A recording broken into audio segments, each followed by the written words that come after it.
మొత్తం ఎలా కనుక్కోబోయింది ఎన్నో మొత్తం లక్కీ 2 4 6 8 10 51 అబ్బా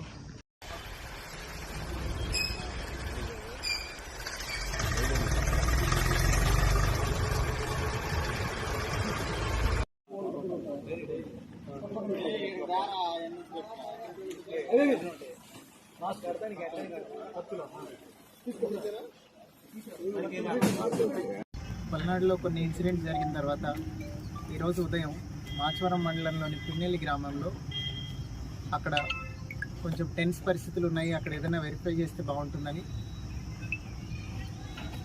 సిఐ గారు అట్లనే మాచవరం ఎస్ఐ గారు అక్కడికి చేరుకొని అన్ని ఇల్లులు ఒకదాని తర్వాత ఒకటి సెర్చ్ చేయడం జరిగింది. అక్కడ చింతపల్లి పెద్ద సైత, చింతపల్లి నన్నే, అల్లాబక్షు, అట్లానే చింతపల్లి జానీ భాష తండా పెదనన్ని అన్న వాళ్ళ ఇళ్ళ మీద ఒకళ్ళ ఇంటి మీద ఏమో పగలగొట్టిన బియర్ బాటిల్స్, రాళ్ళు, అట్లానే ఇంకొకరి ఇంటి మీద పెట్రోల్ పోసి నింపుకున్న బాటిల్ దానికి పైన ఒత్తి పెట్టి దొరకడం జరిగింది. వీళ్ళందరినీ అదుపులోకి తీసుకున్నాం.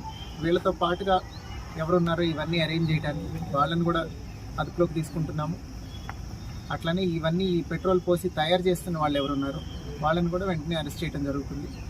ఇవి 2 కేసులు ఇప్పుడు రిజిస్టర్ చేస్తున్నాము. వీటిలో ఎవరెవరైతే ఇన్వాల్వ్ అయ్యి ఉన్నారో అందరినీ రిమాండ్కి పంపించడం జరుగుతుంది. అలానే ఇలా ఏ విలేజెస్లో అయితే అనుమానాలు ఉన్నాయో అన్ని చోట్ల ఇప్పుడు ఇట్లాంటి సెర్చ్ కొనసాగుతుంది. ఎక్కడెక్కడ ఇట్లాంటి అవాంఛనీయ సంఘటనలకు పాల్పడటానికి ఇట్లాంటి కాంట్రబ్యాండ్ మెటీరియల్ ఎవరైతే హోల్డింగ్ చేస్తున్నారో వాళ్ళందరి మీద కేసులు పెట్టి రిమాండ్కి పంపి స్ట్రిక్ట్ యాక్షన్ తీసుకోవడం జరుగుతుంది. సార్ ఎక్కడ తయారవుతున్నాయి సార్ బాంబులు? ఎవరో ఒక అతను ఇంట్లో తయారు చేస్తున్నాడని సమాచారం, అతని పేరు తెలిసింది, వెరిఫై చేసి తీసుకొస్తాం అరెస్ట్ చేసి. ఇవి ఎన్ని గృహాల్లో తీసుకొచ్చి? 2 ఇల్లులు అండి. ఈ మొత్తం 2 ఇల్లుల్లో. Thank you.